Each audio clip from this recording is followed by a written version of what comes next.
Hey guys, இப்போ இந்த ட்ராமாவுடைய continuation பார்க்கலாம்.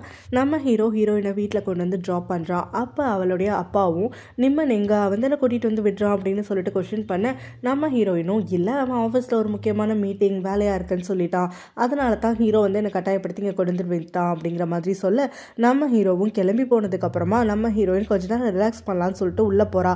அந்த சமயத்தில் தான் வெளியில் சத்தம் கேட்டு வரா. பார்த்தா அங்கே பிரின்னும் நிம்மனும் ஒன்றா வராங்க. அவங்கள பார்த்தோன்னே நம்ம ஹீரோயினுக்கு ஒரே குழப்பமாகிடுது. பிரின்னுக்கு நம்ம ஹீரோயின் இந்த மாதிரி கன்ஃபியூஸ் ஆகுறதெல்லாம் பார்த்து ரொம்ப சந்தோஷமா இருந்துட்டு இருக்கு. நிம்மன் நம்ம ஹீரோயினை கூட்டிட்டு போய் உட்கார வச்சு அவகிட்ட விளக்கமா சொல்லிட்டு இருக்கான். ஆக்சுவலா நடந்தது என்னன்னா அப்படின்னு சொல்லிட்டு அந்த பார்ட்டியில நடந்த இன்சிடென்ட்டை அப்படியே வந்து இவகிட்ட ஒப்பிச்சுட்டு இவளுடைய ஸ்டெப் மாம் எப்படி வந்து இவனை கன்வின்ஸ் பண்ணி இவ கூட அனுப்பி வச்சாங்கிற வரைக்கும் எல்லாத்தையும் சொல்லி முடிக்கிறான். இதை நான் மறைக்கணுங்கிறது எனக்கு இன்டென்ஷன் இல்லை, ஆனா உனக்கும் அவளுக்கும் ஆகாதுங்கிறது எனக்கு நல்லாவே தெரியும். உன்கிட்ட சொல்லி உன்னை கொஞ்சம் வந்து பதட்டப்பட வைக்க வேணாம்னு சொல்லி பார்த்தேன், மற்றபடி வேற எதுவும் இல்லை அப்படிங்கிற மாதிரி சொல்றான். இதை கேட்டோன்னே நம்ம ஹீரோயினும் இதில் பதட்டப்படுறதுக்கு ஒன்றுமே கிடையாது, எனக்கு ஒன்று நல்லாவே தெரியும், 3 வருஷமாக உன்னோட பழகிட்டு இருக்கேன், கண்டிப்பாக நீ என்னை வந்து அப்செட் பண்ணுற மாதிரி எந்த ஒரு செயலும் செய்ய மாட்டேன்னு சொல்லிட்டு, ஆனால் அவங்க இழுத்த இழுப்புக்கெல்லாம் நீ போக வேண்டாம், இந்த ட்ரெஸ் மேட்டரை நான் பார்த்துக்கிறேன் அப்படின்னு சொல்லிட்டு பிரின் கிட்ட வந்து பேசுகிறா. ஸோ பிரின்னும் வந்துட்டு ஸ்பாயில் ஆனது என்னோட ட்ரெஸ் தானே, அதனால் அவன் தான் வந்துட்டு அதுக்கான பொறுப்பெடுத்துக்கணும் அப்படிங்கிற மாதிரி வாய் பேசிட்டு இருக்க, நம்ம ஹீரோயின் என்ன சொல்கிறான்னா, இந்த ட்ரெஸ் விஷயத்தில் அவனுக்கு பதிலாக நான் வந்துட்டு பொறுப்பெடுத்துக்கிறேன், ஸோ என்னுடைய வார்ட்ரோபில் உனக்கு எந்த ட்ரெஸ் பிடிச்சிருக்கோ ஒரு ட்ரெஸ்ஸை நீ சூஸ் பண்ணிக்கோ, ஆனால் இது ட்ரெஸ் விஷயத்தில் மட்டும்தான் நான் அவனுக்கு விட்டு கொடுப்பேன், வேறு எதுலேயும் வந்துட்டு என்னோட உரிமையை நான் அவனுக்கு விட்டு கொடுக்க மாட்டேன் அப்படிங்கிற மாதிரி நம்ம ஹீரோயின் கராராக சொல்கிறான். இதை கேட்ட உடனே பிரின்னுக்கு வந்துட்டு நம்ம ஹீரோயின் என்ன மீன் பண்ணுறாங்கிறது நல்லாவே தெரிஞ்சிடுது. ஸோ நம்ம ஹீரோயினை இன்னும் கொஞ்சம் கோவப்படுத்தணுங்கிறதுக்காக அவளும் அவளோட ஈவில் அம்மாவும் சேர்ந்து அங்கே நம்ம ஹீரோயினோட வார்ட்ரோபை தலைகீழ கவிழ்த்து போட்டுட்டாங்க. எல்லாத்தையும் கீழே போட்டு ஏறி மிதிச்சு எல்லாம் செஞ்சுட்டு இருக்க வேலைக்கார அம்மாவும் பார்த்துட்டு போயிட்டு நம்ம ஹீரோயின் கிட்ட சொல்கிறாங்க. ஹீரோயின் உடனே அங்கே ஓடி வந்து என்ன நடக்குதுன்னு சொல்லிட்டு கோவத்தோட பார்க்க, அப்போ அந்த பிரின்னும் அவங்க அம்மாவும் சேர்ந்து இங்கே இருக்க ட்ரெஸ் எதுவுமே வந்துட்டு இவளுக்கு பிடிக்கல, அதனால தான் இவ எல்லாத்தையும் வந்து போட்டு பார்த்து ட்ரையல் பார்த்து இந்த மாதிரி தூக்கி போட்டுட்ருக்கா, உங்ககிட்ட இருக்கிறது எதுவுமே எனக்கு சாட்டிஸ்ஃபைடாக இல்லை, இதே நிம்மன் கூட ஷாப்பிங் போனால் எனக்கு நல்ல ட்ரெஸ்ஸாக கிடைக்கும் அப்படிங்கிற மாதிரி பிரின் வந்துட்டு சொல்லிட்டு நம்ம ஹீரோயினை கோவப்படுத்திட்டோன்னு சந்தோஷப்பட்டுட்டு இருக்க, நம்ம ஹீரோயினும் ரொம்ப கூலாக அடுத்தவங்க அழுக்கு பண்ணது அடுத்தவங்க தொட்டதெல்லாம் நான் யூஸ் பண்ண மாட்டேன், அதுவும் வந்துட்டு அடுத்தவனுடைய ரிலேஷன்ஷிப்பை பிரேக் பண்ணிட்டு நடுவில் போறணும்னு நினைக்கிற கேவலமான ஜென்மங்கள் தொடரதை நான் போடவே மாட்டேன் அப்படின்னு சொல்லி வேலைக்கார அம்மா கிட்ட பேசுகிற மாதிரி கமெண்ட் கொடுத்துட்டு இருக்க, அதை கேட்டுட்டு ஈவில் அம்மாவும் பொண்ணும் சேர்ந்து நம்ம ஹீரோயினை கோச்சுக்கிட்டு அங்கிருந்து கிளம்பி போகிறாங்க. நிம்மன் கிட்ட அவனோட அப்பா வந்து இப்போ என்ன சொல்லிட்டு இருக்காருன்னா, இவங்களோட கம்பெனி ஒரு செகண்ட் பொசிஷனில் தான் இருந்துட்டுருக்கு, அது டாப் மோஸ்ட் ஆகணும், ஹீரோவோட கம்பெனியை தோக்கடிக்கணும் அப்படின்னு சொன்னாக்க அதுக்கு ஹீரோயினுடைய அப்பா ஹெல்ப் வேணும், அவங்க பிஸ்னஸும் இவங்க பிஸ்னஸும் வந்துட்டு ஒன்றா வந்து ஜாயின் பண்ண ஆரம்பித்தாங்க, ஒன்றா ஒர்க் பண்ண ஆரம்பித்தாங்க அப்படின்னு சொன்னாக்க கண்டிப்பாக இவங்களோடது டாப்பில் இருக்கும் அப்படின்னு சொல்லிட்டு நிம்மன் கிட்ட அதுக்கு ஏதாவது பண்ணு அப்படிங்கிறாரு. ஸோ அதுக்கு என்ன அவங்க அப்பா கிட்ட பேசி பார்க்கலாம்ல அப்படின்னு உடனே சும்மா பேசி பார்த்தா எப்படி ஒத்துப்பாங்க, அதுக்கான உரிமை உங்ககிட்ட இருக்கணும் அப்படிங்கிற மாதிரி சொல்கிறாரு. அதாவது ஹீரோயினை நீ வந்து ரொம்ப நாள் டேட் பண்ணிட்டு இருக்க, அவளை சீக்கிரம் கல்யாணம் பண்ணிக்கிட்டு அந்த குடும்பத்துக்கு மருமகனாக போயிடு, பொண்ணுக்காக உயிரே கொடுக்கக்கூடியவர் ஒரு கான்ட்ராக்ட் கொடுக்க மாட்டாரா என்ன அப்படிங்கிற மாதிரி வந்து தன்னோட பிளானை சொல்ல நிம்மனும் அதை ஒத்துக்கிறான். அதுக்கே வந்துட்டு நம்ம ஹீரோயினை டின்னருக்குன்னு சொல்லி கூட்டிகிட்டு வரான். அவன் கூட்டிகிட்டு வரக்கூடிய பிளேஸ் பார்த்தோன்னா இவங்க முதல்ல 3 வருஷத்துக்கு முன்னாடி டேட்டிங் ஸ்டார்ட் பண்ண சமயத்தில் வந்திருக்கக்கூடிய ஒரு ரெஸ்டாரண்ட். ஸோ அங்கே வந்த உடனே நம்ம ஹீரோயினுக்கு பழைய நினைவுகள் எல்லாமே வந்துட்டு இருக்கு, அதை வந்து அப்படியே மெமரிஸ் எல்லாம் வந்து கோ த்ரூ பண்ணிட்டு இருக்காங்க. அந்த சமயத்தில் நிம்மனும் நம்ம ஹீரோயின் கிட்ட ஒரு முக்கியமான விஷயம் பேசணும் அப்படின்னு சொல்லிட்டு தன்னோட லவ் அவகிட்ட கன்ஃபஸ் பண்ணுறதோட தன்னோட லைஃப்பில் அவள் எவ்வளோ முக்கியமானவ அப்படிங்கிற மாதிரியெல்லாம் சொல்லிட்டு ரொம்பவே எமோஷனாக போய் அதுக்கப்புறமா அவளுக்கு ஒரு ரிங்கையும் கொடுத்து எனக்கு கல்யாணம் பண்ணிக்கிறியா அப்படிங்கிற மாதிரி ஒரு கொஸ்டின் பண்ணுறான்.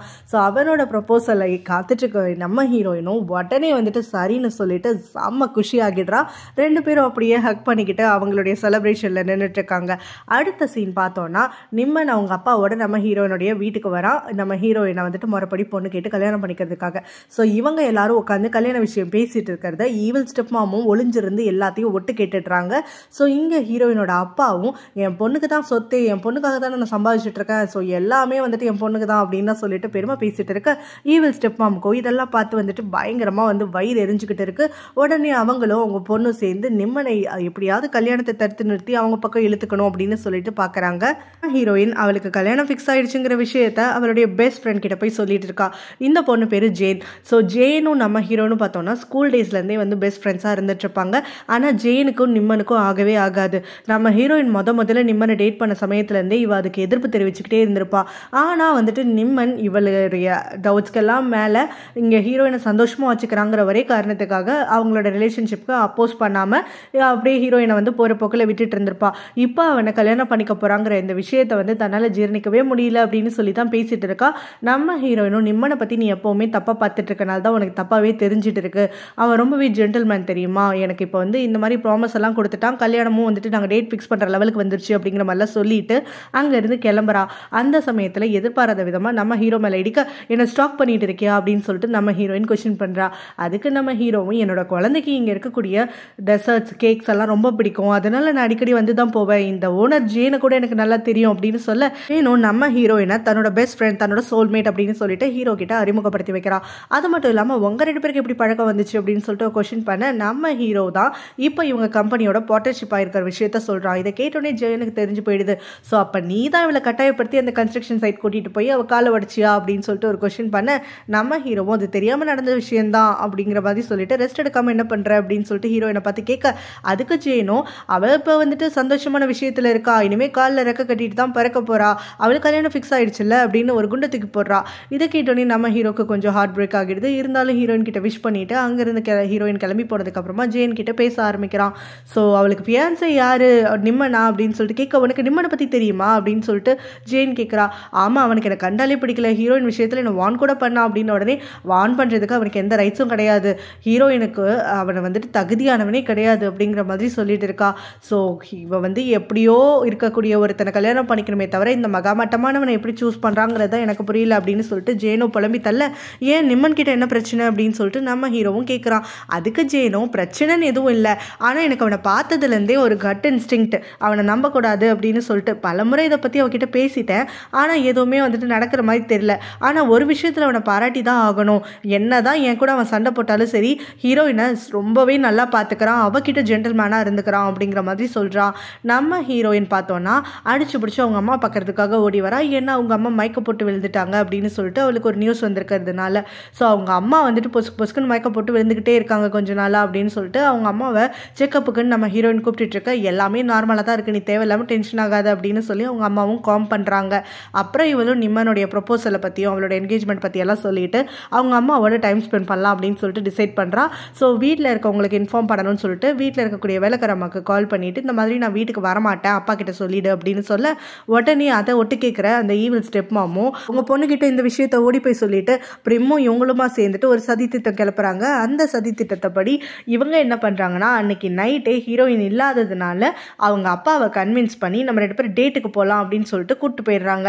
நம்ம ஹீரோயினோட அப்பாவும் என்ன சொல்கிறாருன்னா பிரிம்முக்கு உடம்பு சரியில்லைன்னு சொன்னியே, ஸோ நம்ம இங்கே இருக்கலாம் அப்படிங்கிறாரு. அதெல்லாம் இல்லை, பிரிம்மு வந்துட்டு மெடிசன் எடுத்துக்கிட்டா, நீங்கள் வாங்க அப்படின்னு சொல்லிட்டு இங்கேருந்து இழுத்துட்டு போயிட்டு அவங்களுடைய டேட் டயத்தில் இங்கே நிம்மனுக்கு கால் பண்ணுறாங்க அந்த ஈவில் ஸ்டெப் மாம். ஸோ அப்போ அவங்களும் பிரிம் வந்து வீட்டில் தனியாக இருக்கா, ஹீரோயின் அவங்க அம்மாவை பார்க்க போயிட்டாங்கிற விஷயம் தான் உனக்கே தெரியுமே, ஸோ நாங்களும் வந்துட்டு ஒரு முக்கியமான வேலையாக வெளியில் வந்துட்டோம், வீட்டில் அவளை பார்த்துக்கிறதுக்கு ஆள் இல்லை, அவளுக்கு பயங்கரமாக உடம்பு சரியில்லை, மெடிசன்ஸ் எடுத்து தான் படுத்துட்டு இருக்கா, இருந்தாலும் அவள் மயக்க போட்டுக்கிட்டு விழுந்துருவாளோன்னு எனக்கு ரொம்ப பயமாக இருக்குது, அவளை போய் செக் பண்ணி பாருன்னு உடனே ஏற்கனவே இவ்வளோ லேட் ஆகிடுச்சு, இந்த நைட்டுக்கு மேலே வீட்டில் தனியாக இருக்க பொண்ணுக்கிட்ட நான் எப்படி வந்துட்டு போகிறது, இதெல்லாம் சரி வராது, வேலைக்காரங்களை வச்சு பாருங்க அப்படின்னு சொல்லிட்டு நிம்மன் சொல்கிறான். அதுக்கு அந்த ஈவில் ஸ்டெப் மாமும் இல்லை வேலைக்காரங்கெல்லாம் வந்து வேலையை முடிச்சுட்டு வீட்டுக்கு கிளம்பிட்டாங்க, இல்லைன்னா நான் உங்ககிட்ட ஹெல்ப் கேட்பேனா, அது மட்டும் இல்லாமல் நான் உன்னை என் உயிருக்கும் மேலே வந்துட்டு நம்புகிறேன், அதனால நீ கண்டிப்பாக வந்துட்டு போய் என் பொண்ணுக்கு ஹெல்ப் பண்ணி தான் ஆகணும், நீ ஜஸ்ட் போய் பாரு, அவள் நல்லா இருந்தானா நீ உடனே கிளம்பிடு, அப்படி அவளுக்கு உடம்பு முடியலன்னா மட்டும் ஹாஸ்பிட்டல் கூட்டிகிட்டு போ, அது இதுன்னு சொல்லிட்டு அவனை எப்படியோ வந்துட்டு மழுப்பவே விடாமல் எல்லா பக்கமும் அவனை டார்கெட் பண்ணி ஒத்துக்கவும் வச்சிடுறாங்க. ஸோ நிம்மனும் சரி பரவாயில்ல இவ்வளோ தூரம் சொல்கிறாங்களேன்னு சொல்லிட்டு அவங்க வீட்டுக்கு கிளம்பி வரான். அவன் வரப்போ பார்த்தோன்னா சத்தம் கேட்ட உடனே அந்த பெண் வந்து தரையில் படுத்துக்கிட்டு மயக்க போட்ட மாதிரி நடிச்சிட்டு இருக்கா. ஸோ இவன் நிஜமாவே மயங்கி தான் விழுந்துட்டா போல, ஹாஸ்பிட்டலுக்கு கூட்டிகிட்டு போகலாம் அப்படின்னு சொல்லிட்டு அவனும் அவளை தூக்கி வந்துட்டு கொஞ்ச நேரம் காம் பண்ணலான்னு சொல்லி பெட்டில் படுக்க வைக்கிறான். உடனே அவளும் வந்துட்டு நடிப்பை கலைச்சிட்டு எந்திரிச்சிட்டு இவனை செடியூஸ் பண்ணுறதுக்காக ஆரம்பிக்கிறான். அவளை கையெல்லாம் விலக்கி விட்டுட்டு அவங்க இருந்து ஓட்டை எடுக்கிறதுக்காக பலமுறை முயற்சி பண்ணியும் இவன் விடவே விடாமல் நான் உன்னை தான் லவ் பண்ணுறேன் அது இதுன்னு டயலாகெல்லாம் பேசி ஒரு வழியாக வந்துட்டு அவனை செடியூஸும் பண்ணி அவன் கூட ஸ்லீப்பும் பண்ணிடுறா. இது எல்லாத்தையும் பிளான் பண்ணிக்கிட்டே இருந்திருக்கக்கூடிய அந்த ஈவில் ஸ்டெப் மாம் என்ன பண்ணுறாங்கன்னா கரெக்டாக எல்லாம் முடிஞ்சதுக்கப்புறமா ஹீரோயினோட அப்பாவை கூப்பிட்டுக்கிட்டு ஒன்றுமே தெரியாத மாதிரி பிரிண்டை செக் பண்ணலாம் அப்படின்னு சொல்லிட்டு அவளோட ரூமுக்கு டோரை ஓப்பன் பண்ணுறாங்க. இவங்க 2 பேரும் இருக்கக்கூடிய பொசிஷனை பார்த்துட்டு இவங்க அப்படியே ஷாக் ஆன மாதிரி வந்து ஈவில் ஸ்டெப் மாமும் நடிச்சுக்கிட்டு இருக்க நம்ம ஹீரோனோட அப்பா நிஜமாவே கோவப்பட்டு கத்துறாரு.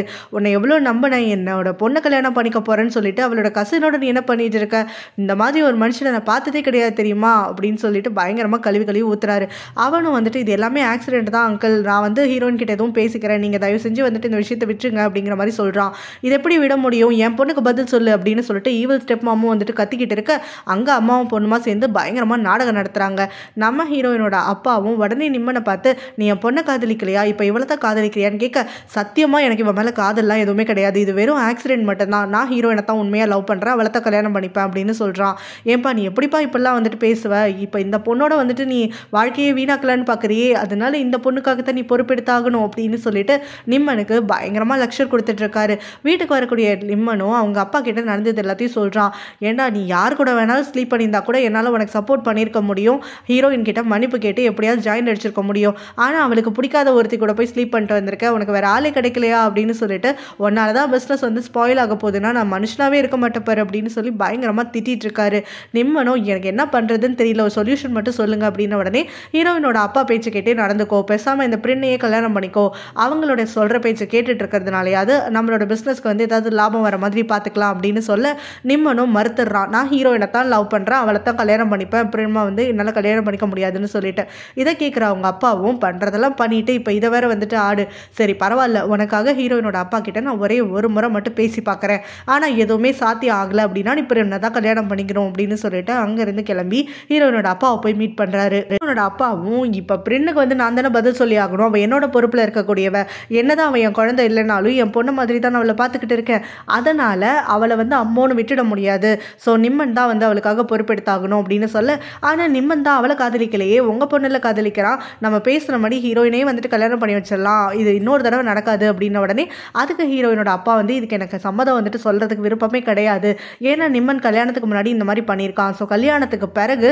அவனும் பிரின்னும் வந்துட்டு இன்னொரு ரிலேஷன்ஷிப்பில் தனியாக இருந்தாங்கன்னா அதனால் பாதிக்கப்பட போகிறது என் பொண்ணு தானே, என் பொண்ணு கஷ்டப்படுறத என்னால் ஏற்றுக்க முடியாது, கல்யாணத்துக்கு முன்னாடி இந்த விஷயம் வந்து நடந்தது ஒரு நல்லதாக போச்சு, நிம்மனை மாதிரி ஒரு பர்சனை என் பொண்ணுக்கு வந்துட்டு கண்டிப்பாக சூட் ஆக மாட்டான், அதனால் வந்து இது எனக்கு என்னால் ஒத்துக்க முடியாது, அவன் பிரிமா தான் கல்யாணம் பண்ணி ஆகணும் அப்படின்னு சொன்ன உடனே அங்கே நிம்மனோட அப்பாவும் வேறு வழியே இல்லாமல் சரி என் பையன் தப்பு பண்ணிட்டதுனால நீங்கள் சொல்கிறத நான் ஒத்துக்கிறேன், பேசாமல் நிம்மனுக்கும் பிரினுக்கும் கல்யாணம் பண்ணி வச்சிடலாம், 2 வாரத்திலே வந்து பண்ணிடலாம் அப்படிங்கிற மாதிரி சொல்லிடுறாங்க.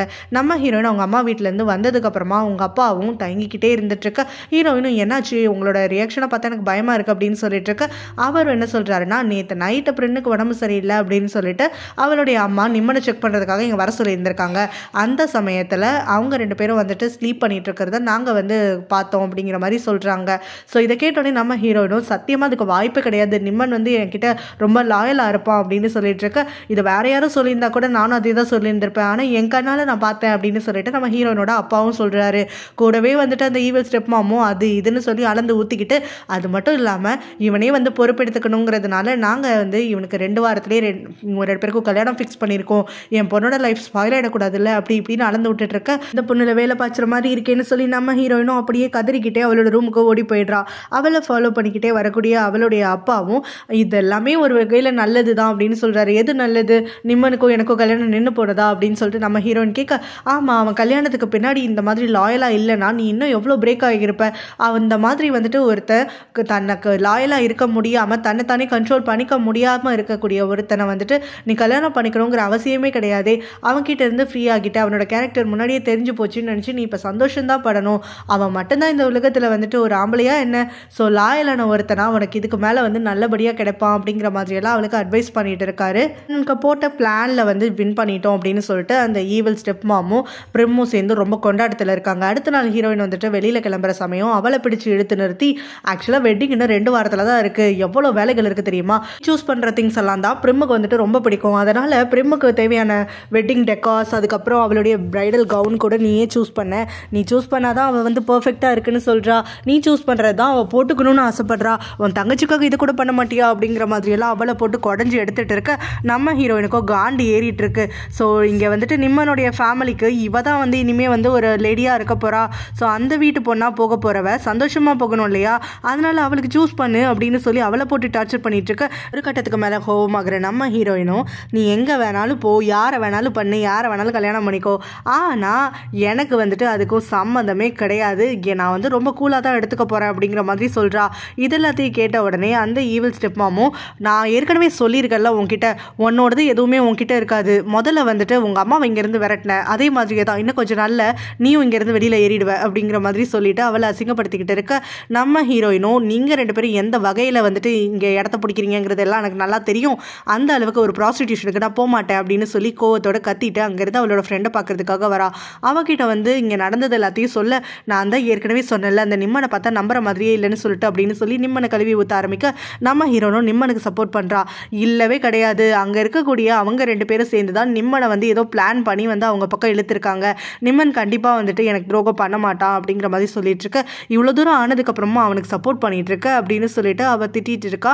ஸோ நம்ம ஹீரோயின் ரொம்ப டிஸ்டர்ப்டாக இருக்கிறதுனால அவளும் என்னோட ஃபேமிலி ரிசார்ட்டுக்கு வந்துட்டு நீ பேசாமல் கிளம்பி போ அப்படின்னு சொல்லிட்டு நான் எல்லா அரேஞ்ச்மெண்ட்ஸும் பண்ணிடுறேன், நீ ஜஸ்ட் எத்தனை நாள் வேணுமோ வந்துட்டு ஒரு பிரேக் எடுத்த மாதிரி இதுங்க தொல்லையிலேருந்து தப்பிச்சு இருந்துட்டு வா அப்படின்னு சொன்ன உடனே நம்ம ஹீரோயினும் சரின்னு சொல்லிட்டு ஒத்துக்கிறா. அவன் அங்கேருந்து கிளம்பி போனதுக்கப்புறம் தான் நம்ம ஹீரோ அவனோட குழந்தைக்காகன்னு சொல்லிட்டு அங்கே ரிசர்ச் எல்லாம் வாங்குறதுக்காக வரான். ஸோ அங்கே வந்த உடனே இந்த மாதிரி வந்துட்டு கொஞ்ச நாளைக்கு நான் இங்கே வரமாட்டேன், ஏன்னா நானும் குழந்தைக்கு வந்துட்டு ப்ராமிஸ் பண்ணியிருக்கேன் கொஞ்சம் பீச் சைடு போகலான்னு சொல்லிட்டு, குழந்தைக்கு இப்போ தான் வெக்கேஷன் ஆரம்பிச்சிருக்கு அதனால போக போகிறோம் அப்படின்லாம் சொல்லிட்டு இருக்க, ஓ அப்படின்னா வந்துட்டு எங்கள் ஃபேமிலி ரெசார்ட்டுக்கே போங்களே அப்படின்னு சொல்லிட்டு ஜேன் வந்து நம்ம ஹீரோ கிட்டேயும் ஒரு கார்டு கொடுக்குறா. ஸோ நம்ம ஹீரோவும் என்னது ஃபேமிலியா, இந்த மாதிரி நான் வந்துட்டு பார்த்ததே கிடையாது, இந்த ரெசார்ட் பற்றி கேள்விப்பட்டதே இல்லை அப்படின்ன உடனே, நீங்கள் இப்படி தான் சொல்லுவீங்கன்னு எனக்கு நல்லா தெரியும், என்னோட பெஸ்ட் ஃப்ரெண்டையே நான் நம்பி அங்கே தான் அனுப்பி விட்டுருக்கேன் தெரியுமா அப்படின்னு சொல்ல, யார் ஹீரோயினா அவளோட ஃபியான்ஸேவோட போகிறாளா அப்படின்னு சொல்லிட்டு நம்ம ஹீரோவும் கேட்க, ஃபியான்ஸேவா, என்ன ஃபியான்ஸே, மண்ணாங்கட்டி ஃபியான்ஸே, அவள் தனியாக தான் போகிறா அப்படின்னு சொல்லிட்டு சொல்கிறா. நம்ம ஹீரோவும் ஏன் அவள் தனியாக போகணும் அப்படின்னு சொல்லிட்டு கேட்க, என்கிட்ட கேள்விலாம் கேட்காத, உனக்கு இங்கே போகிறது நல்லதுன்னு சொல்கிறேன், இங்கே போனால் சேஃபாக இருக்கலாம் அப்படின்னு சொல்லிட்டு நம்ம ஹீரோ கிட்ட அப்படியே மேட்ரை முடிச்சிடுறா. ஸோ அதுக்கு அடுத்தது பார்த்தோன்னா நம்ம ஹீரோவும் அங்கே குழந்தையோட வந்து சேர்றான். அதே மாதிரியே நம்ம ஹீரோயினும் ஏற்கனவே அந்த ரெசார்ட்டில் வந்து சேர்ந்துருக்கா. ஸோ பீச்சில் விளையாண்டுட்டு இருக்கக்கூடிய குழந்தைய நம்ம ஹீரோயின் சந்திக்க அவங்க வந்து ஒன்றா ஃபன் பண்ணிட்டு இருக்காங்க. அதில் எல்லாம் முடிச்சுட்டு நம்ம ஹீரோ கிளம்பி வர சமயத்தில் தான் அங்கே இருக்கக்கூடிய ஹீரோயின் குழந்தையோட விளையாண்டுட்டு இருக்கிறத பார்த்துட்டு திரும்ப அவகிட்ட வந்து கொஞ்சம் அட்ராக்ட் ஆக ஆரம்பிக்கிறான். ஸோ இவங்க எல்லாரும் சேர்ந்து ஒன்றா ஃபன் பண்ணிட்டு விளையாண்டுட்டுலாம் இருக்கும் போது நம்ம ஹீரோயினும் ஆக்சுவலாக கொஞ்சம் நேரம் தனியாக இருக்கணும், ஒரு வாக் போகலான்ட்டு இருக்கேன் அப்படின்னு சொல்லி அங்கே நம்ம ஹீரோ கிட்ட இருந்து சொல்லிட்டு தனியாக நடக்க ஆரம்பிக்க, ஹீரோவும் குழந்தைய வேலைக்காரம்மா கூட அனுப்பி விட்டுட்டு நம்ம ஹீரோயினை ஃபாலோ பண்ணிக்கிட்டு வந்துட்டு இருக்கான். ஹீரோயின் பார்த்தோன்னா ஒரு இடத்துல போய் உட்காந்துட்டு இருக்கா தனியாக. அவளோட ஃபோனை செக் பண்ணுறப்போ நிம்மன் கிட்ட இருந்து நிறைய மெசேஜஸ் வந்துட்டு இருக்கு.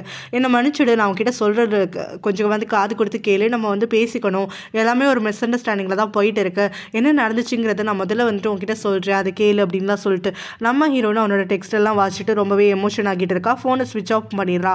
ஸோ அந்த சமயத்தில் அங்கேருந்து கிளம்பலான்னு சொல்லிட்டு அவன் எந்திரிக்கும் போது அப்படியே ஃபோன் வந்து ஸ்லிப் ஆகி தண்ணிக்குள்ளே விழுந்துருது. ஸோ தண்ணிக்குள்ளே ஃபோன் விழுந்துருச்சுன்னு சொல்லிட்டு வேறு வழியே இல்லைன்னு நம்ம ஹீரோயின் தண்ணிக்குள்ளே குதிக்க, தூரத்துலேருந்து பார்க்கக்கூடிய நம்ம ஹீரோவும் அவள் ஃபியான்ஸையோட அவள் பிரேக்கப் பண்ணிட்டதுனால தான் அவன் சூசைட் பண்ணிக்க பார்க்குறா அப்படின்னு சொல்லி தண்ணிக்குள்ளே குதிச்சு அவளை காப்பாற்றுறதோடு இல்லாமல் அவளுக்கு பக்கமாக லெக்சர் எடுத்துகிட்டு இருக்கான். சூசைட் பண்ணிக்கணுங்கிறது தான் வந்துட்டு லைஃப்பில் முடிவாக என்ன, லைஃப்பில் எதுனாலும் ஃபேஸ் பண்ணி ஆகணும், எதனாலும் கடந்து வரலாம் அப்படின்னு சொல்லிட்டு ரொம்ப மோட்டிவேஷனலாக பேசிகிட்டு இருக்க, ஏண்டா யாருக்கிட்ட இங்கே சூசைடை தாட் இருக்குது, நான் ஸ்விம்மிங்கில் வந்துட்டு கோல்டு மெடலிஸ்ட் ஆகும், நான் எந்த தண்ணிக்குள்ளே விழுந்தாலும் சாக மாட்டேன் அப்படின்னு சொல்கிறேன். நம்ம ஹீரோயினை பார்த்து அவனும் வெறிச்சு பார்த்துட்டு இருக்க, நம்ம ஹீரோயினும் என் ஃபோனு கீழே விழுந்துருச்சு, அதை எடுக்கிறதுக்காக தான் தண்ணிக்குள்ளே குதிச்சேன் அப்படின்னு சொல்கிறா.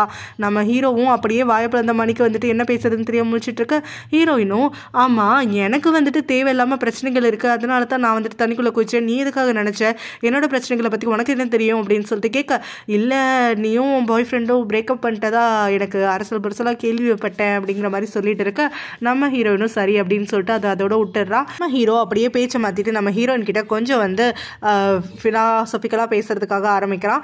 எல்லாமே வந்துட்டு ஃபேட் தான் டிசைட் பண்ணுறதுலாம் சொல்லுவாங்க இல்லையா, உனக்கு ஃபேட் மேலே நம்பிக்கை இருக்கா இல்லையான்னு தெரியல, ஆனால் உன்னோட பாய் ஃப்ரெண்டை விட்டு விலகி வரணும் அப்படிங்கிறதுக்காக தான் நீ இந்த வெக்கேஷனுக்கே வந்திருக்க. ஸோ அப்படி இருக்கிற சமயத்தில் உன்னோட ஃபோன் வந்து தொலைஞ்சு போனது அவனோட நினைவுகளை வந்துட்டு தானாகவே உன்னை மறக்க சொல்கிறதுக்காக ஒரு யுக்தியாக கூட இருக்கலாம் இல்லையா.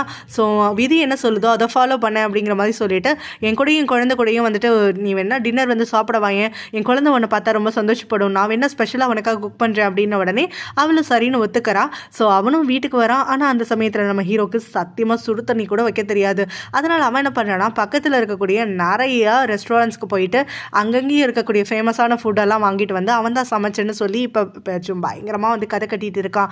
அந்த குழந்தைக்கு எல்லாமே உண்மை தெரியும், இருந்தாலும் வந்துட்டு இவன் ஏதோ ட்ரை பண்ணுறானே அப்படின்னு சொல்லிட்டு அவனை இறங்க பார்த்துக்கிட்டு மட்டுமே இருக்குது, வாயை விடாமல். ஸோ நம்ம ஹீரோயினும் இவன் தான் சமைச்சான்னு நினச்சிட்டு எல்லாத்தையும் சாப்பிட்டுடுறா. அங்கே வந்து சாப்பிட்டு முடிச்சதுக்கப்புறமா சரி நான் க்ளீனாக பண்ணுறேன் பண்ணுறேன் அப்படின்னு சொல்லிட்டு நம்ம ஹீரோயின் வந்து ஹெல்ப் பண்ணிட்டு இருக்க சமயத்தில் தான் அவன் எடுத்துகிட்டு வந்திருக்கக்கூடிய அந்த ஹோட்டல் பேக்ஸ் எல்லாம் வந்துட்டு பார்க்குறா. ஸோ அதை பார்த்த உடனே இந்த டிஷ் வந்துட்டு இந்த ஹோட்டலில் வாங்கினது தானே அப்படின்னு சொல்லி பேச்சுக்கு நடுவில் கேட்க நம்ம ஹீரோவும் டக்குன்னு யோசிக்காம ஆமாம் நல்லா இருந்துச்சுல்ல அப்படின்னு சொல்லிட்டு கேட்குறான். ஹீரோயினும் பயங்கரமாக போட்டு வாங்கிட்டோமேன்னு சொல்லிட்டு சந்தோஷமாக ஹீரோவை பார்க்க ஹீரோவும் எல்லாத்தையும் கரெக்டாக பண்ண ஆனால் இந்த டப்பாவெல்லாம் தூக்கி போட மறந்துட்டேன்ல அப்படின்னு சொல்லிட்டு ஆக்சுவலாக பொண்ணுங்களுக்கு குக் பண்ணுறவங்கள தான் ரொம்ப பிடிக்குமாமே, அதனால தான் கொஞ்சம் ட்ரை பண்ணி பார்த்தேன், மற்றபடி எதுவும் இல்லை அப்படிங்கிற மாதிரி சொல்லிட்டு இருக்க நம்ம ஹீரோயினும் லைட்டாக ஹீரோ பக்கம் அப்படியே சாயறதுக்காக ஆரம்பிக்கிறா.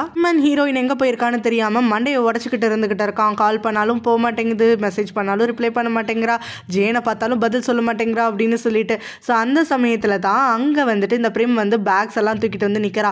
இங்கே எதுக்கு உன் பேக்கெல்லாம் தூக்கிட்டு வந்து நிற்கிற அப்படின்ன உடனே 2 வாரத்தில் கல்யாணம் நடக்க போது இல்லை, அதனால தான் முன்கூட்டியே வந்துட்டு இங்கே ஷிஃப்ட் ஆகிடலான்னு சொல்லிட்டு பார்த்துட்ருக்கேன்.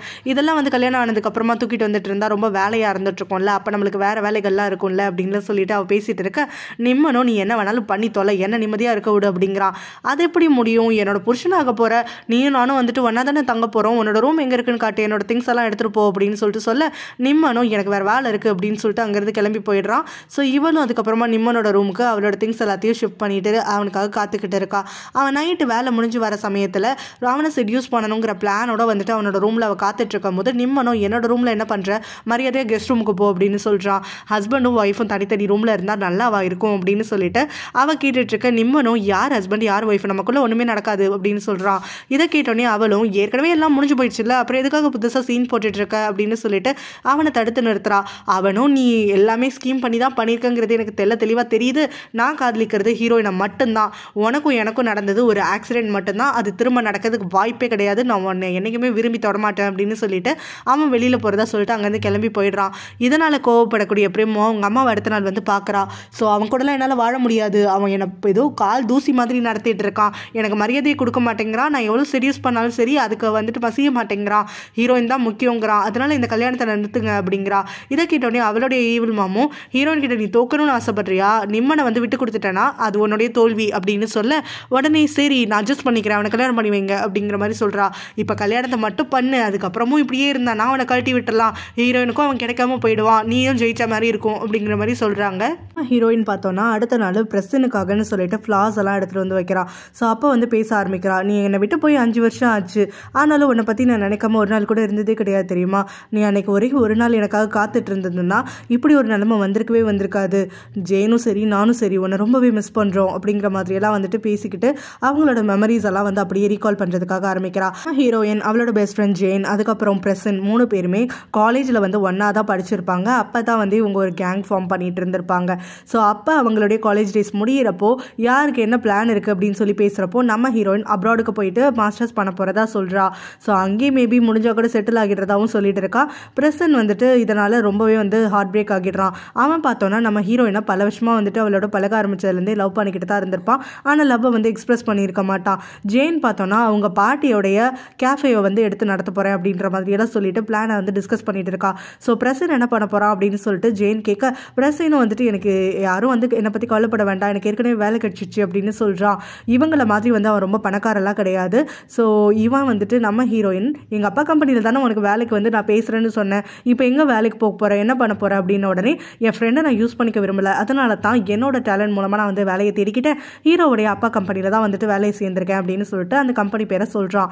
இதை கேட்டோடனே சரி பரவாயில்ல, உன்னோட சொந்த உழைப்பில் இருந்தால் என்ன, எங்கள் அப்பா ஹெல்ப் பண்ணால் என்ன, நீ நல்லா இருந்தால் சரிதான் அப்படிங்கிற மாதிரி நம்ம ஹீரோன்னு சொல்லிட்டு இருக்கா. ஸோ அதுக்கப்புறம் அவளுடைய அப்ராட் பிளான்ஸ் எல்லாம் பற்றி சொல்லிட்டு இருக்க பிரசனுக்கும் மனசங்கையே இல்லை. ஸோ அதுக்கப்புறமா வந்துட்டு நம்ம ஹீரோயின் ஊருக்கு கிளம்புறதுக்கு கொஞ்ச நாளைக்கு முன்னாடி வந்து அவளை சந்திக்கிறான்.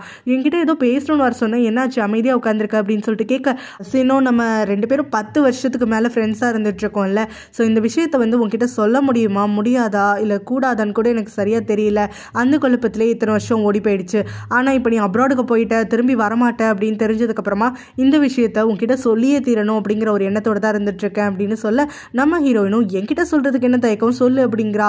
நான் உன்னை ரொம்ப விரும்புகிறேன் அப்படிங்கிற மாதிரி சொல்கிறான். என்னது அப்படின்னு சொல்லிட்டு நம்ம ஹீரோயினும் ஷாக்காக ஆமாம் இதனால தான் நான் வந்து கொஞ்சம் பயந்துக்கிட்டே இருந்தேன், நம்ம ஃப்ரெண்ட்ஷிப்பும் இல்லாமல் போயிடுமோன்னு சொல்லிட்டு அப்படிங்கிற மாதிரி சொல்ல நம்ம ஹீரோயினும் நான் என்றைக்குமே உன்னை என் பெஸ்ட் ஃப்ரெண்டாக தான் பார்த்துருக்கேன், அதுக்கு மீறி நான் உன்னை பார்த்ததே கிடையாது, இப்பயும் சொல்கிறேன் நீ என்னோட பெஸ்ட் ஃப்ரெண்டு தான், எப்பயுமே நீ எனக்கு பெஸ்ட் ஃப்ரெண்டாக தான் இருப்ப அப்படிங்கிற மாதிரி சொல்ல. ஸோ இதை கேட்டோடனே பிரசனும் வந்துட்டு எப்படியும் வந்து அவன் கொஞ்சம் டவுட் பண்ணிட்டு தான் இருந்திருப்பான், நம்ம ஹீரோயினுக்கு அவன் மேலே ஃபீலிங்ஸ் இல்லையோன்னு சொல்லிட்டு அவன் இப்போ ஃபுல்லாக ஹார்ட் பிரேக் ஆனாலும் இருந்தாலும் அதை நம்ம ஹீரோயின் கிட்ட காட்டிக்காம சரி இப்போ நான் இந்த விஷயத்த சொல்லிட்டதுனால நம்மளுக்குள்ளே எதுவும் மாறாதில்ல, இன்னும் நீ என் கூட ஃப்ரெண்டாக தானே இருப்பேன் அப்படிங்கிற மாதிரி கேட்டுட்ருக்க நம்ம ஹீரோயினும் ஆமாம் நான் உங்க கூட ஃப்ரெண்ட்ஸாக தான் இருப்பேன் அப்படிங்கிற மாதிரி சொல்கிறா. அப்புறம் கொஞ்ச நாளைக்கு அப்புறம் நம்ம ஹீரோயின் அப்ராடுக்கு கிளம்புற அன்னைக்கு அவளுடைய லாஸ்ட் பேக்கிங் எல்லாம் வந்துட்டு முடிச்சுட்டு இருக்க சமயத்தில் தான் பிரசன் கிட்ட இருந்து அவளுக்கு கால் வருது. அவளோ என்னாச்சு திடீர்னு ஏதோ பேசணுங்கிற அப்புறம் பேச மாட்டேங்கிற, என்ன ப்ராப்ளம், எல்லாமே நல்லா தானே இருக்குது, நான் நேரில் ஒன்று ட்ராப் பண்ணுறதுக்காக வரியா அப்படின்னு சொல்லி கேட்க நேரில் என்னால் வர முடியாது, எனக்கு வந்து இப்போ டைம் அதுக்கெல்லாம் கிடையாது அப்படிங்கிற மாதிரி சொல்கிறான். சரி ஏதோ தயக்கத்தோடு இருந்துட்டுருக்க, நாம் வேணா அப்புறம் பேசலாமா அப்படின்னு நம்ம ஹீரோயின் கேட்க அப்புறம் பேசுறதுக்கு கண்டிப்பாக வந்து வழியே கிடையாது, இதுதான் நான் உன்னை லாஸ்ட் டைம் டிஸ்டர்ப் பண்ணுறதா இருக்கும் அப்படிங்கிற மாதிரி சொல்கிறான். நீ ஏன் அப்படியெல்லாம் பேசிகிட்டு இருக்க, அப்ராட் போனதுக்கப்புறமும் நம்மளோட ஃப்ரெண்ட்ஷிப் கண்டினியூ ஆக தான் போகுது, எப்போனாலும் நான் ஃப்ரீயாக இருந்தால் கால் பண்ணுறேன், நீ உனக்கு தேவைன்னா கால் பண்ணு அப்படிங்கிற மாதிரி சொல்லிட்டு இருக்க. சத்தியமாக நீ அங்கே போனதுக்கப்புறம் நான் உங்ககிட்ட பேசவே மாட்டேன், அது வரைக்கும் நான் இருந்தால் தானே அப்படிங்கிற மாதிரிலாம் சொல்லிட்டு இருக்கான். நம்ம ஹீரோயினும் அவனை கொஞ்சம் டவுட் பண்ணுறதுக்காக ஆரம்பிக்கிறா. நீ என்ன பேசிட்டு இருக்க, ஏதோ லூஸ் மாதிரியெல்லாம் வளரிட்டு இருக்க, நான் தான் சொல்கிறேன்ல நம்மளுக்குள்ளே நான் எங்கே இருந்தாலும் சரி இந்த உலகத்தில் எந்த மூலையில் இருந்தாலும் நம்மளுக்குள்ளே எதுவுமே மாறாது, நான் அப்ராட் போயிட்டு உனக்கு கால் பண்ணுறேன் அப்படிங்கிற மாதிரி சொல்லிட்டு லாஸ்ட் மினிட் மேக்கிங் எல்லாம் பண்ணிட்டு இருக்கேன் அப்படிங்கிறா. இதை கேட்டோன்னே அவனும் லாஸ்ட்டாக பேசுறது இதுதான்னு சொல்கிறேன் அப்படிங்கிற மாதிரி சொல்லிட்டு இனிமேல் எனக்கு கால் பண்ணாத, எடுக்கிறதுக்கு நான் இருக்க மாட்டேன் அப்படின்னு சொல்கிறான். நம்ம ஹீரோயினுக்கு அதுக்கப்புறம் தான் வந்து அவன் எந்த மைண்டில் இருந்து பேசிட்டு இருக்காங்கிறது தெரிஞ்சுக்கிட்டு உடனே அவளும் கேட்குறா எங்கே இருக்குன்னு சொல்லிட்டு, அவனும் அப்பார்ட்மெண்ட்டில் அப்படின்னு சொல்லிட்டு காலை கட் பண்ணி விட்டுடுறான். இப்போ தான் நம்மளை ஸ்டோரியோடைய ஸ்டார்டிங்கே வந்துட்டு வரும். ஸோ அவனை காப்பாற்றணுங்கிறதுக்காக தான் அடிச்சு பிடிச்சி அங்கே ஓடி வந்துட்டு இருக்கான். ஆனால் அவன் அதுக்குள்ளேருந்து பில்டிங் மேலேருந்து குதிச்சு இறந்து போயிடுறான். ஸோ இதோட இந்த பார்ட் முடியுது.